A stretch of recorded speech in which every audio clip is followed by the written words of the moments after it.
City Series cigars and Citrus 7s, black cement 3s, 4s, the hairs and bread 11s. No doubt that I'll be wearing some fire at any sighting. With these Doran Becker 5s, you can see me in any lighting. It's exciting, I'll be flexing to the coldest degree. What's up, everybody? It's Sneakerhead M-Checks. I got the 2024 Olympic 6s that are releasing this Saturday, August 3rd. I also have the original pair from 2000 and the first retro from 2012. So as usual, after we take a close detailed look at these, I'm going to be comparing them to both previous releases. I'm also going to put these on and step around them so y'all can see they look on feet. After that, I'm going to share my opinion on them, and then I'll talk about release predictions, reselling predictions, and all that stuff. So let's get right to it.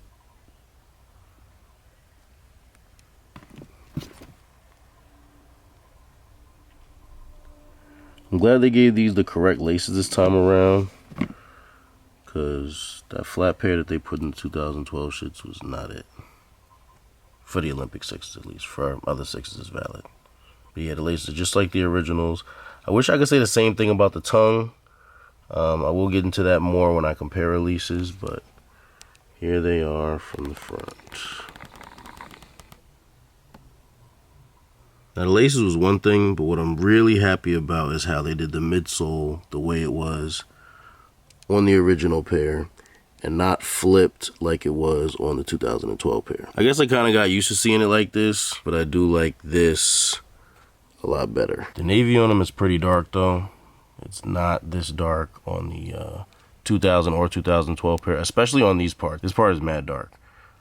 But I will give a side-by-side comparison a little bit closer of all three pairs in a few. And y'all can see them here too. Actually, yeah, from this angle you could tell that they're definitely darker. The leather on these looks really nice. It doesn't really feel special at all. It's actually pretty regular in that regard, but the tumble looks beautiful. They look really well put together.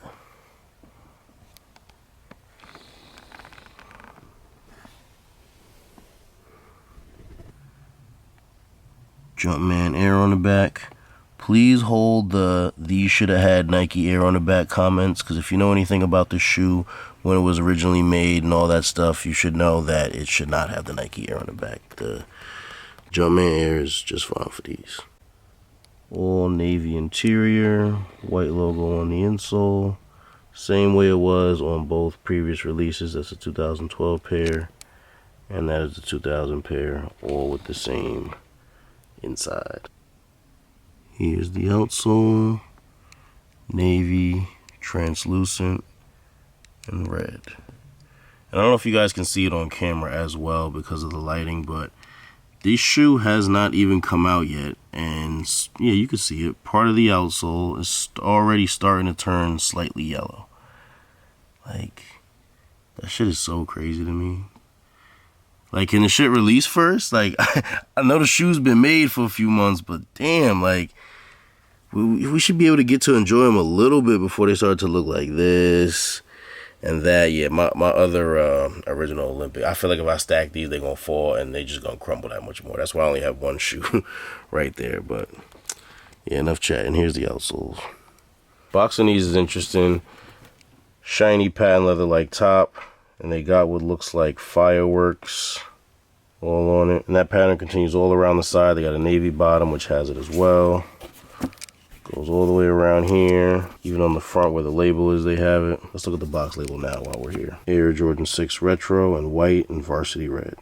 Bro, ain't no fucking way y'all did not put navy on the colorway description. White and varsity red is fucking crazy. That's like Carmine's, like, or like, not infrared, that would be white and infrared, but like, bro, what? There's barely any red in the shoe. Like, they doing this shit every release now, but whatever. Here on the inside, there's wax paper, which also has that fireworks pattern on it. And then under that, just another layer of white paper. Here's a quick all-around view of the shoe.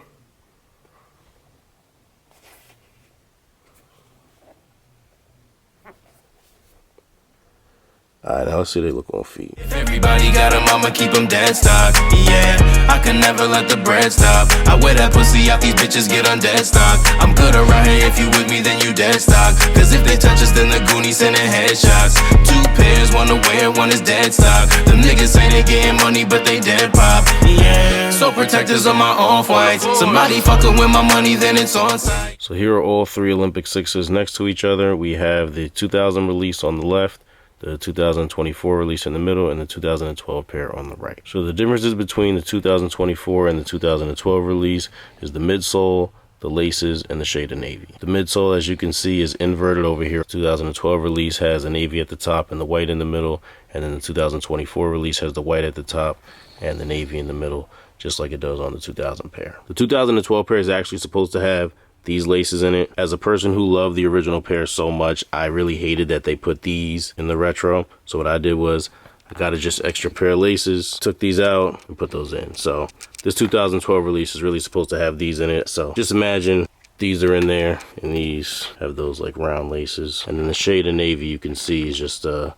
little bit darker on the 2024 pair, except for the tongue. The differences between the 2024 and the original pair is really just the tongue and the shade of navy. If you look at these, this tongue looks almost black. This actually is a really dark navy. I took a couple pictures with flash just to kind of like see if it was like a true black or not, and it does appear to be like a really dark navy. But like these, it's just mad light. It's really different from those. See, I don't really like that. The yellowing and all that stuff, like I'm ignoring that. You know, that's different. But like the tongue is low-key killing me. But you know, other than that, they are pretty on point with the original. And here's all 3 next to each other. Leave a comment and let me know which release you like best. These are definitely a no-brainer, must cop for myself. This is a very nostalgic colorway for me. The Olympic sixes, this exact pair right here, was I believe my second pair of sixes ever. I believe my first pair was the Midnight sixes, and then I got these. And like at the time when I got these, this is around like, I think this is around like 2009. So like at the time, this is a really rare shoe. They're like 9 years old, so they were going for a bit of money. And at the time, I'm a young teenager, so like coming up with, I think these were going for like $500-600. Like at that time and at my age, that was a lot of money. So saving up my little money and acquiring these was a pretty big accomplishment at that time for me. So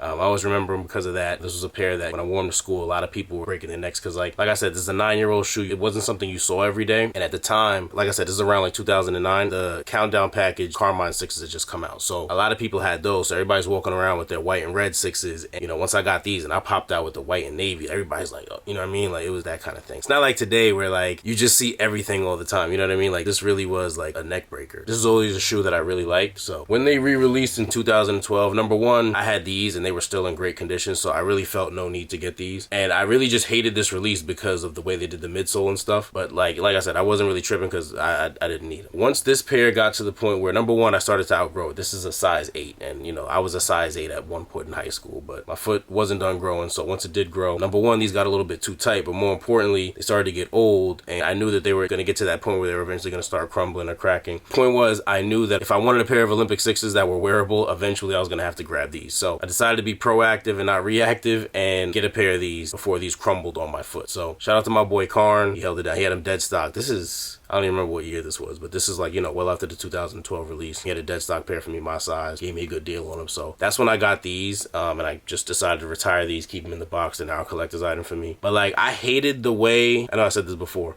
I hated the way they did the laces. Besides the midsole I just had to deal with. You know, I know I could have got it repainted or something, but like, I'm not that kind of guy. Like, I'm gonna just take the shoe as is to a certain extent because I did change the laces because the laces were also killing me. Like, where they at? These had to go. Like, I just, besides the midsole was one thing. Like I said, I had to live with that. But the laces, being that I could just take them out a lot easier and I didn't mind doing that. Just so that they could remind me of these a little bit more than they already did. Because I really was not happy with this retro. So I did what I could to kind of give myself that nostalgia. I mean, if you look at them from the front, like, these really do look like twins. And that's what I was going for. Like, I just remember how these would look like when I had them on feet and I would look down and this is like, you know, kind of the angle that you see, well, you know, from the other way. It was easy to get past the midsole because like when I got these on feet, like I'm not looking at that. I see them like this and it looks good. So anyway, this year's retro was good timing because we know this is a normal thing with sixes if you haven't. many pairs that have been around for a few years. But you see the paint here starting to chip on the midsole.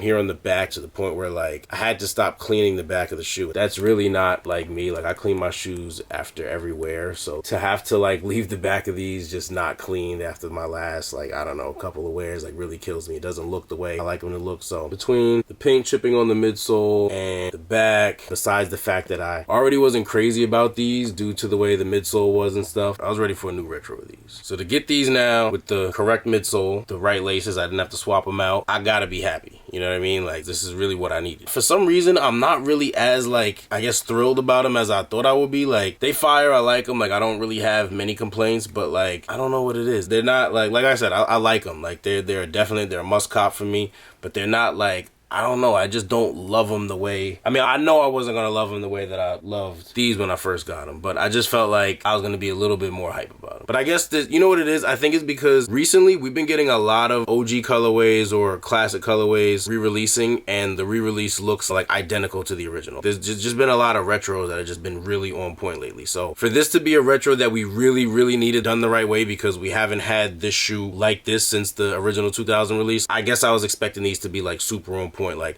same color tongue and everything. Either way, I still really like these. Pretty good imitation of the original, good quality, so definitely a must cop for me. I really don't know why they didn't release these on July 4th though. Like, they got fireworks all over the box and stuff, all in here. They got fireworks all over the paper. It's got like the July 4th Independence Day colors. Like, this should have been a no-brainer. Like, this would have been a great release. Everybody would have copped them. It didn't have to even be on July 4th. I think July 4th was a Thursday, so like they even could have did the Saturday before that. You know what I mean? Like, people should have been able to have these on feet on July 4th, especially with that box having the fireworks and everything. Okay, it's not necessarily a July 4th shoe, it is an Olympic shoe, but like, the Olympics started already, you know what I'm saying? Like, they've been playing games. Like, they really dropped the ball twice. It could have been a July 4th release or a little before that. It could have been a shoe that released like at the start of the Olympics, but like, I don't know, August 3rd is just such a random release date for these. Like, I'm happy we got them still, but like, I feel like the release just would have been a lot cooler if they would have done them at one of those times. Unless August 3rd is a significant date in one of the Olympics that Jordan was in. If that's the case, then you can forget everything I just said about like July 4th. They still could have been a good July 4th release, but like, if August 3rd has something like specific tied to that, then that negates everything I just said. But if it's not, then